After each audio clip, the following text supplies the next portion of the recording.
The Oscars, a reflection not so much of the best films in any given year, but more so of which studios pour the most money into for-year consideration campaigns. We will once again subject ourselves to the same cringy stand-up routines and musical numbers Hollywood stubbornly insists on not getting rid of, despite also complaining every year about the ceremony going on for too long. The show, as you know, is starting an hour early this year, but don't worry, it will still end very, very late. In fact, we're already 5 minutes over, and I am not joking. God forbid we present awards at an award show. It is worth noting, however, that Hollywood has finally emerged from the Stone Ages and will be streaming the ceremony live on Hulu. Plus no Jimmy Kimmel this year. That's a blessing to us all. As we all hope for a Best Picture winner that doesn't suck, let's go over the films nominated for the main prize this year, shall we? Sean Baker finally receives Oscar attention with perhaps his greatest film yet. There was some controversy there for a little bit with Mikey Madison's choice to not have an intimacy coordinator present on set while filming, but a certain other contender seems to have taken much of the heat off of this movie leading into the ceremony. With intelligent editing, a tight screenplay, and strong performances, it fully deserves each of its nominations and has a chance to be just the fourth Palme d'Or winner to take home Best Picture. Sadly though, it faces the same obstacle as last year's Poor Things, the Oscar voters being a bunch of elderly prudes. Wait, it's the current betting favorite, you say? Very nice.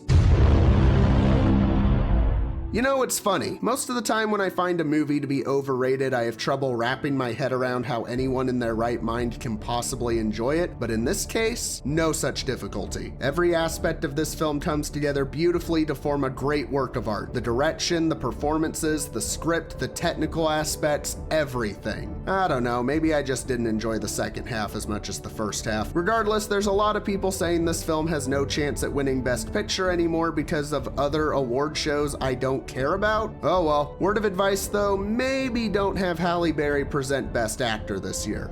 For her own sake.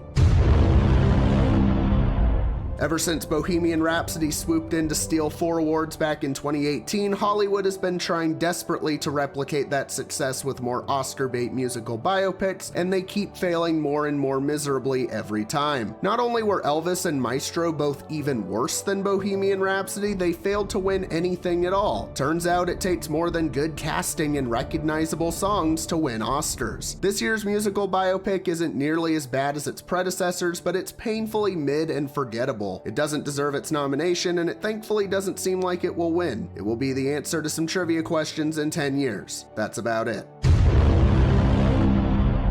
Boring beyond belief. Look, it's entirely possible for a film to have no subtlety whatsoever and still be great, as another contender this year proves, but this one comes off more as the screenwriter continually insisting upon how he decided it's supposed to be interpreted. Zero moral complexity to be found in a story like this, and yet it's nominated for Best Adapted Screenplay, along with 7 other nominations that are leaving me baffled just looking at them. Like Don't Look Up in American Fiction before it, this is the yearly movie for white liberal bachelors that somehow gets a heap of awards attention, and in several years' time that's all this will be known for. Moving on. Methinks this film would have been nominated for a lot more at last year's ceremony had it been released in November 2023 as originally intended. It had to be delayed, but that delay undoubtedly hurt its awards recognition. Both of these things can be true. Look, everyone and their mother knows this film doesn't stand a snowball's chance in hell at winning Best Picture, so let's just honor it here real quick. Time of Quiet Between the Storms is one of my favorite tracks of the year, easily the best visual effects of the year, breathtaking cinematography, the first sequel since Lord of the Rings to be in the Best Picture race just like its predecessor before it. It's an honor just to be nominated.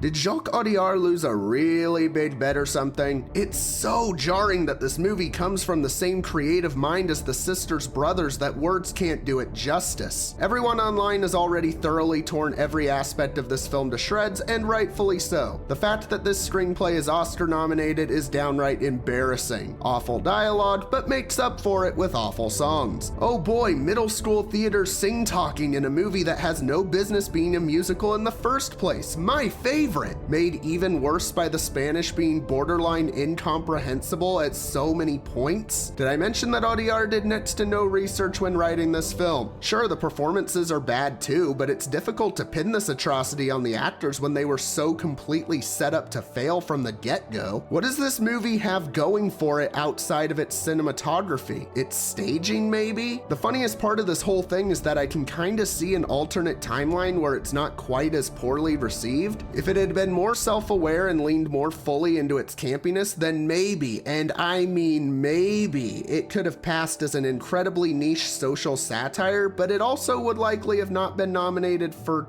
good lord, 13 Oscars? As a result, what we're left with is a film that demands to be taken seriously at every turn, but does less than nothing to earn it. The worst of this year's Best Picture nominees by a country mile. One can only pray that Carla Sofia Gasson successfully tanked this movie's awards aspirations alongside her own career. There are many years with a surprise nominee that no one saw coming. A film that swoops in out of nowhere to enter the Best Picture race and wins the hearts of countless people in the process. This is that film. Devastating in the best way, sprinkled with all sorts of small, intelligent choices for viewers to pick up on for themselves, and emotionally resonant thanks in no small part to a powerhouse performance from Fernanda Torres. This film currently has one of the lowest betting odds to win Best Picture, which is both a shame but also kinda understandable. Every year proves to me more and more that Parasite was a lucky anomaly. At least beat out Emilia Perez for Best International Feature. Please? There are also many years in which a great film does secure one or two Oscar nominations, but the consensus is that it should have been recognized for even more. Here we have the poster child for such a film. Seriously, watch this movie and tell me it shouldn't have been nominated for Best Cinematography. You can't. It also probably should have gotten some consideration for Best Director as well. Oddsmakers really don't believe in this movie's chances, but just think of the future. A film like this is all but certain to get Ramel Ross's name out there. As fantastic as it is, I honestly wouldn't be surprised if this is thought of as just an early, modest success for him in several years' time. Godspeed, good sir. This is it. Everything has been lining up all year for this moment. Easily the best makeup and hairstyling of the year. A fantastic screenplay backed by an award from Cannes to show for it. A career best performance by Demi Moore. Coralie Farjad getting the recognition she deserves for her careful orchestration of everything involved in bringing her vision to life. Only the 7th horror movie ever to be nominated for Best Picture. To say this is my favorite of this year's nominees would be an understatement. A film that I thought would be too cool for the Oscars has made it to the big stage. It has no chance of getting Best Picture, but let a man dream. In other news, Margaret Qualley got snubbed.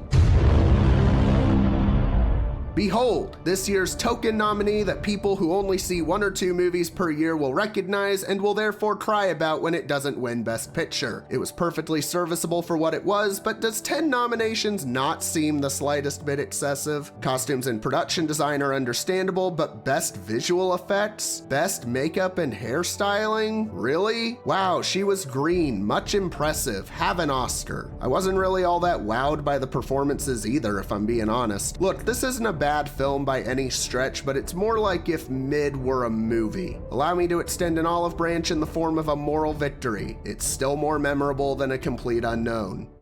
What did we get this year? 6 nominees that I actually care about? That's not bad, all things considered. As much as they've made the effort to pretend to care in the last few years, the Academy has their tendencies and can still be quite easy to read a lot of the time. With that being said, what do I predict will take home the grand prize at the end of the night? And may I see...